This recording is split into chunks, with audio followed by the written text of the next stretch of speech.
the bell icon on the YouTube app and never miss another update.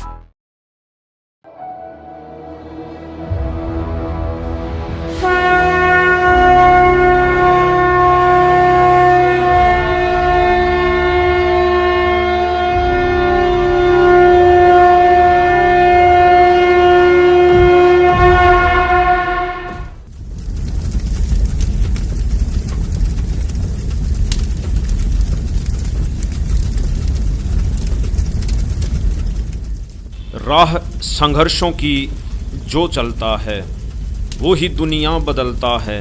जूझता है जो अंधियारी रातों से, अक्सर सूरज बनकर वो ही चमकता है। जी हाँ, इतिहास गवाह है, जब जब सच्चाई के लिए संघर्ष हुआ है तब तब वो संघर्ष बड़ा परिवर्तन लेकर आया है। संघर्ष नानक जी ने किया, संघर्ष ईसा मसीह जी ने किया, संघर्ष महापुरुष करते आए हैं और परिवर्तन भी होते आए हैं। ऐसा ही एक बहुत बड़े परिवर्तन की आहट आज सुनाई दे रही है संत रामपाल जी के संघर्ष के साथ। जी हाँ, संत रामपाल जी महाराज जो पिछले 24 साल से सच्चाई को उजागर करने के लिए संघर्ष कर रहे हैं। इस संघर्ष की नींव 600 वर्ष पहले कबीर साहिब जी ने रखी थी, जिसको संत रामपाल जी महाराज पूरा करने पर लगे हुए हैं। जितने भी संत आए हैं, लाखों करोड़ों प्राणियों को मिसगाइड करने का दोष इन पर इतना गिर जाएगा कि कई लाखों वर्ष ये नरक में डाल दिए जाएंगे। आज ये अंडी पाके फिरे हैं, आज ये किसी की नहीं सुनते क्योंकि इनकी पिछले पुण्य चल रहे हैं और लाखों करोड़ों व्यक्ति इनको प्रणाम करने वाले श्रद्धालु हैं और ना जाने कितना दान का वो आनंद ले रहे हैं। इस दास ने 20 वर्ष हो गए, पहले तो आदेश नहीं था गुरुजी का किसी को नाम देने का। पहले वैसे दास प्रचार किया करता था, अपने गुरुजी के पास ले जाकर नाम जलाया करता था। और सन 1994 से आज तक 16 वर्ष हो गए जो दास ने मजदूरी की है। गला मेरा खराब हो गया, शरीर भी कोई विशेष रहा नहीं क्योंकि दिन रात मेहनत परिश्रम करने से कभी आहार किया कभी ना किया, और अभी तक ये चल रहा है। इतनी मेहनत करके इस परमात्मा की इस यथार्थ ज्ञान को, सत्य भक्ति को अब थोड़ा सा प्रभु की कृपा से उभारा है। दिन रात के परिश्रम से ये मुश्किल से ऊपर आ पाई है। पहले 3-3 टाइम सत्संग करता था यह दास, 3-3 घंटे 2.5 घंटे, एक दिन में 7 दिन का सत्संग करता था। और फिर संगत से मिलना, अब भी 4-4 घंटे 5-5 घंटे रोजाना सत्संग, फिर आप जी से परमात्मा के बच्चों से मिलना और फिर परमात्मा की सदग्रंथों से वो ज्ञान निकाल करके पुस्तक बनाना, यानी अब तक के परिश्रम जारी है। और वो क्या करते हैं, 1 घंटा जो ये दास 10 मिनट में सत्संग करता है, इतना वो 1 घंटे में बड़े आनंद ले लेगा, बोलेंगे आह। फिर उसके मुंह का नहीं देखेंगे श्रद्धालु, सतगुरु आगे क्या बोलेंगे। सतगुरुओं के पास के में है नहीं बोलना कि वह घिसी पिटी बातें 1 घंटे में 45 मिनट में कह कर अपना चलते बने, क्योंकि उन्होंने अज्ञान पहले परिपूर्ण कर रखा है। उस अज्ञान को ही इधर उधर से सुनाते रहते हैं। और इस दास ने वो ज्ञान सुनाना है जो सदग्रंथों के अंदर विद्यमान है, जो आपने कभी सुना नहीं। सुनते ही एक बार तो ऐसा स्ट्राइक होता दिमाग में कि झूठ बोल रहा है। फिर वो प्रमाण दिखाना पड़ता है ताकि आप इस सत्य से परिचित हो सको और सत्य को स्वीकार करें। जब महापुरुष पृथ्वी पर होते हैं तो हम उनको पहचान नहीं पाते और उनके विरोधी बन जाते हैं।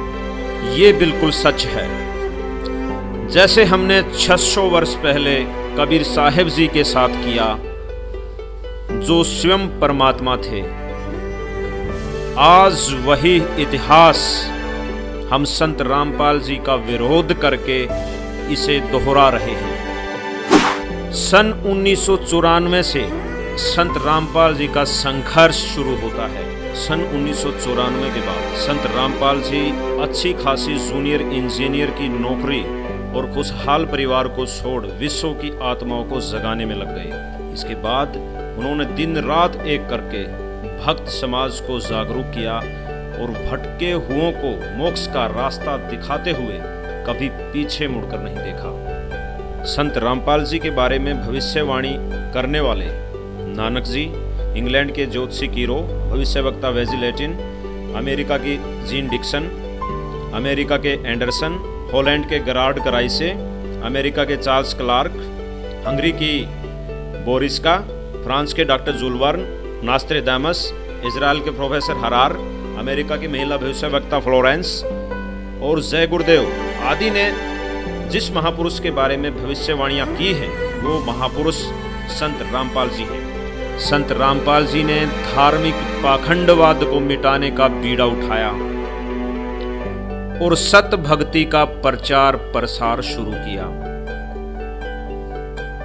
स्वामी रामदेवानंद जी महाराज ने 1994 को संत रामपाल जी महाराज को नाम दीक्षा देने की आज्ञा दी।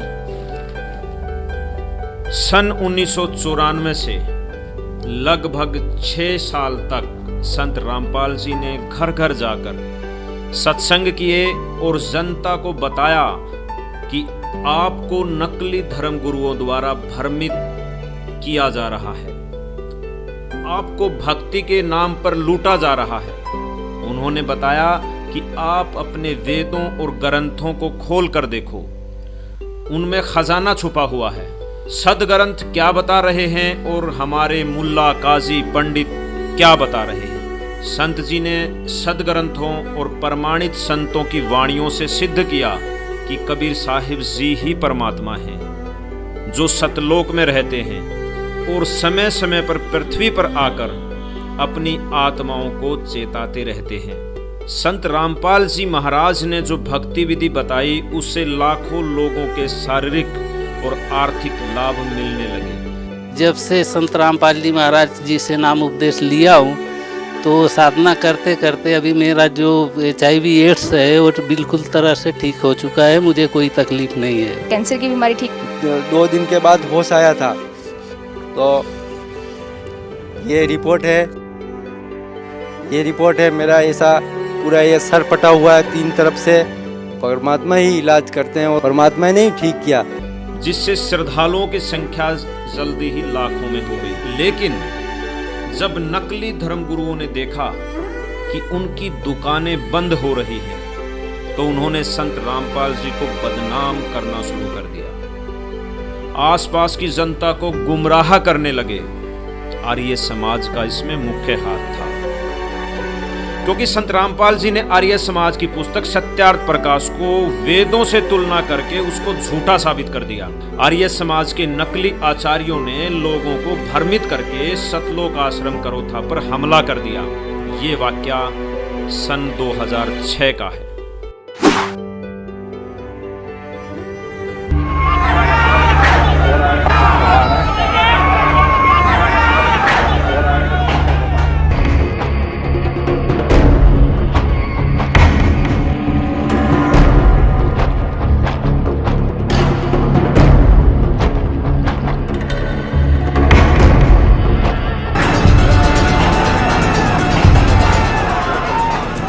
अब आपको दिखाते हैं किस तरह से सतलोक आश्रम पर कब्जा किया है और पुलिस मूक दर्शक बनकर अभी भी देख रही है।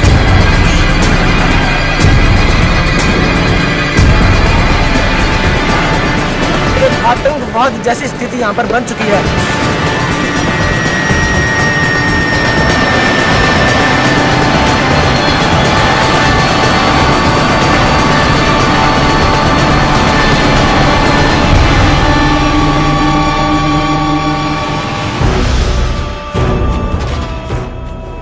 इस संत के ज्ञान का उत्तर ज्ञान से न देकर लाठी व बंदूकों से दिया गया।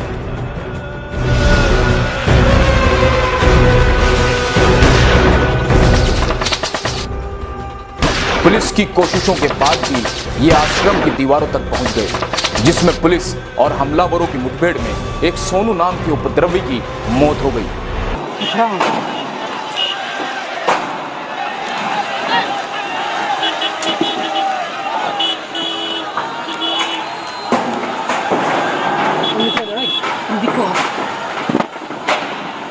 तो मुश्किल हो जाएगी।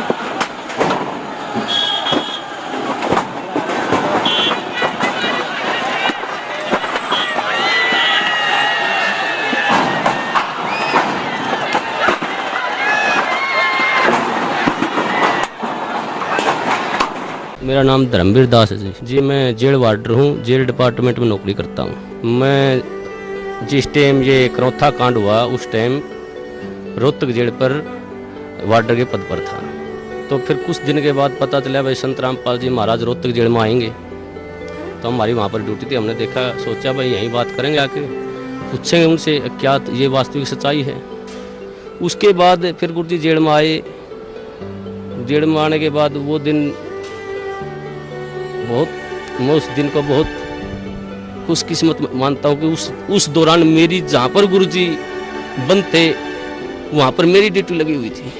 उसके बाद गुरुजी यहाँ से सुबह जैसे ही गुरुजी को मैंने नज़दीक ही गया, गुरुजियों ने मेरे से पूछ लिया कि भाई हवलदार कौन से गांव का है तू? माँ जी मैं कंडेला गांव का।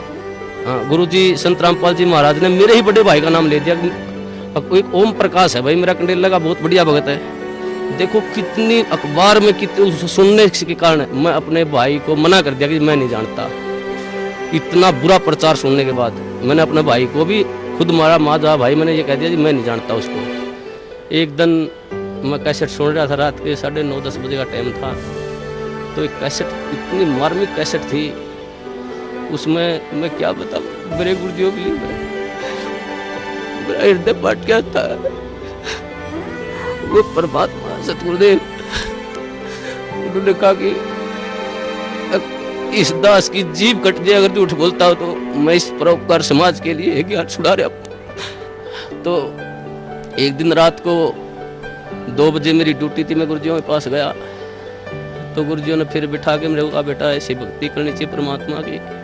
एक जैसे मुलाजिम आया वो मेरे साथ का साथी, उसने आते ही गुरुजियों से कहा, हंसते हुए कहा, जी आपको तो मिट्टी में मिला दिया।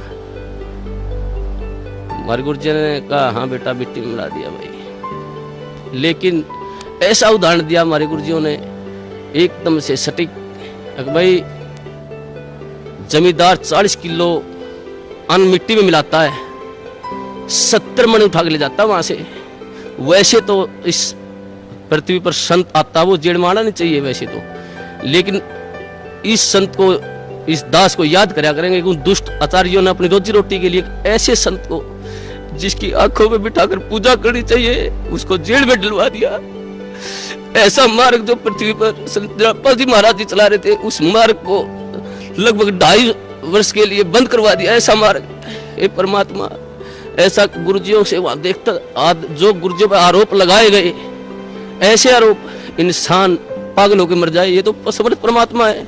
जी हाँ, नकली आचार्यों ने जनता को गुमराह करके सतलोक आश्रम करौथा पर हमला करवा दिया। संत रामपाल जी महाराज के बिना कोई दोष 22 महीने जेल में गुजारे। तरह तरह की अफवाहें फैलाई गई।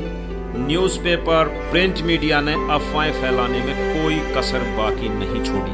लेकिन 22 महीने बाद संत रामपाल जी व उनके शिष्यों की जमानत होती है। सत कबीर दुआरे तेरे पर एक दास भिखारी आया।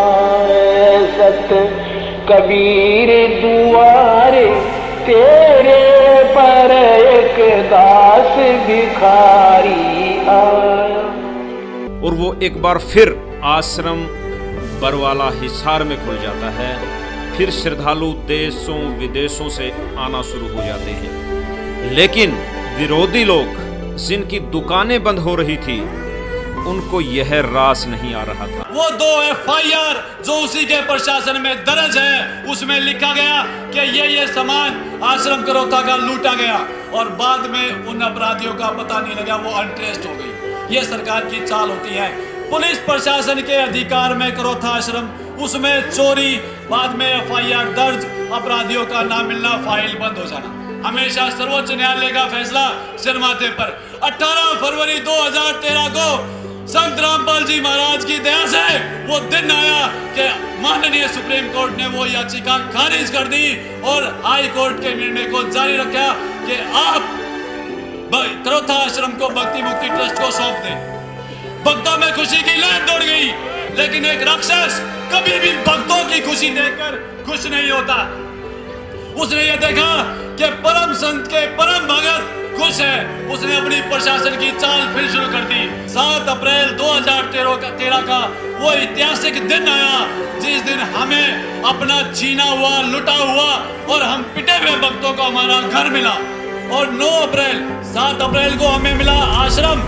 9 अप्रैल को भूपेंद्र हुड्डा की साजिश का शिकार हुए हमारे 300 बहन भाई बच्चे बुजुर्ग के दोबारा से 12 जुलाई 2006 करोथा कांड को फिर से दोहराया जाए और आश्रम दोबारा से छीन लिया जाए और फिर से लूटा जाए। सन 2013 में संत रामपाल जी को कोर्ट द्वारा सतलोक आश्रम सौंपा जाता है।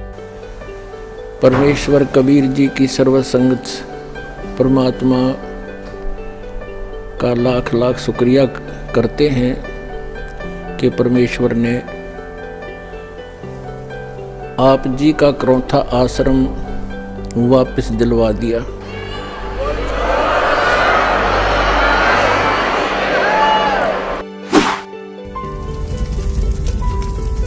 एक बार फिर सतलोक आश्रम पर उन्हीं उपद्रवियों द्वारा हमला किया जाता है। पुलिस और उपद्रवियों की झड़प होती है। एक बार फिर वही चीजें दोहराई जाती हैं जो 2006 में दोहराई गई थी। संत रामपाल जी पर फिर झूठा मुकदमा बनाया जाता है, जबकि संत रामपाल जी तो करोथा में थे ही नहीं। वे तो वहां से लगभग 150 किलोमीटर दूर बरवाला आश्रम में सत्संग कर रहे थे। एक बार फिर झूठ का पुलिंदा बनाया जाता है। तत्कालीन सरकार भी विरोधियों का सहयोग करती है, जैसे 2006 में किया गया था। अब और जुल्म पे जुल्म किए जाते हैं। सन 2014 आता है। अब चौथी बार फिर आश्रम पर हमला किया जाता है। अब की बार हमला करने वाला खुद प्रशासन था, खुद सरकार थी। संत रामपाल जी के 6 शिष्यों को पुलिस मार डालती है। और इसमें सबसे बड़ी जो आश्चर्यजनक बात थी वो ये थी कि इनका दोष भी संत रामपाल जी पर गढ़ दिया जाता है, उनके शिष्यों के सिर लगा दिया जाता है। 18 नवंबर 2014 को ये हमला किया जाता है। सभी षड्यंत्रकारी ताकतें संत रामपाल जी के खिलाफ कार्य कर रही होती हैं। जैसे 600 वर्ष पहले कबीर परमात्मा जी के साथ तत्कालीन राजा ने किया था। संत रामपाल जी को झूठे मुकदमों में फंसाया गया, तरह तरह के आरोप लगाकर टॉर्चर किया गया।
कबीर परमात्मा जी ने भी यही बातें 600 वर्ष पहले हिंदू मुसलमानों को बताई थी, जो आज संत रामपाल जी महाराज बता रहे हैं। मैंने कहा आज हम एक ऐसे व्यक्ति की विराट छाया में खड़े हैं जिनके नाम का अर्थ होता है महान। कहते हैं पेशे से वो बुनकर थे, कपड़ा बुनने का काम करते थे, लेकिन अपने समाज के लिए वो ऐसी बातें बुनकर कहकर चले गए कि आज उनके बगैर भारत की कहानी अधूरी है। एक बात और, वे व्यक्ति आज से 600 साल पहले हुए और उनके बारे में यह भी कहा जाता है कि अगर आज वो होते तो ना जाने कितने मुकदमे हो गए होते उन पर। जी, उन्हें कबीर कहते हैं। जी हाँ, अनुपम खेर जी सही कह रहे हैं कि यदि आज कबीर साहिब जी होते तो वो जेल में होते, उन पर सैकड़ों मुकदमे होते, झूठे मुकदमे होते।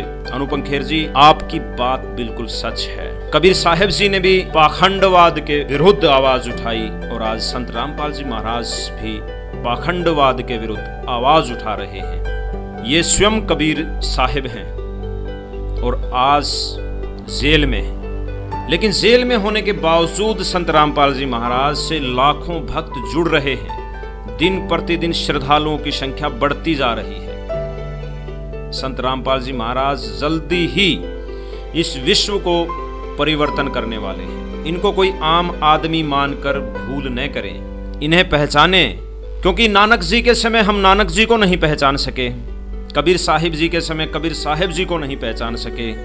अब हम ये गलती नहीं करेंगे। संत रामपाल जी द्वारा दी गई भक्ति 1000 वर्ष तक चलेगी, जिससे मानव जाति का कल्याण होगा। 5550 तब ये शब्द होगा साचा। 5505 वर्ष, यहाँ देखना 171 पृष्ठ पे 5 सहंस। 5 सहंस माने 5000 और 500। जब कलयुग बीत जाए,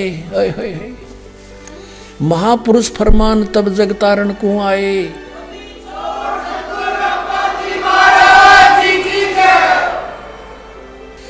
ये कहा कि सब ही नारी और नर शुद्ध तब, जब ठीक का दिन आवंत, और कपट चातुरी छोड़ के वो शरण कबीर गहनते। बोलो सतगुरुदेव।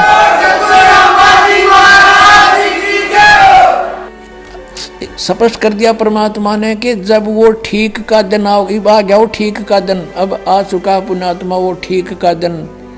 कहते हैं सब ही नारी नर शुद्ध, यानी सब बुराई त्याग देंगे। हाहाकार मचरी, लूट खसोट रिश्वतखोरी, दहेज ले लेके एक दूसरे को सता रहे हैं।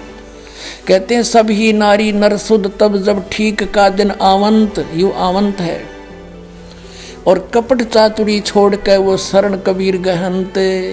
अब क्या बताया है कि एक अनेक हो गए, मेरी प्यारी आत्मा भिन्न भिन्न मजहबों में बट गई। एक अनेक हव गयो और पुनः अनेक हो एक, सब मिलकर फिर एक होएंगे। और हंस चले सतलोक को सब सतनाम की टेक।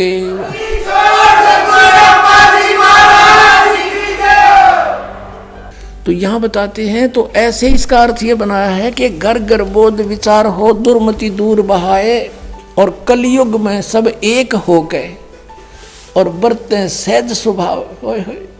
कति प्यार से रहा करेंगे, कोई किसी को दुखी नहीं करेगा, भगवान से डरने वाले हो जाएंगे। अब बगैर ज्ञान के हम ये सबको बदकुमत कर रहे थे, अब हमें ज्ञान हो जाएगा, फिर हम गलती बिल्कुल नहीं करेंगे, कर ही नहीं सकते।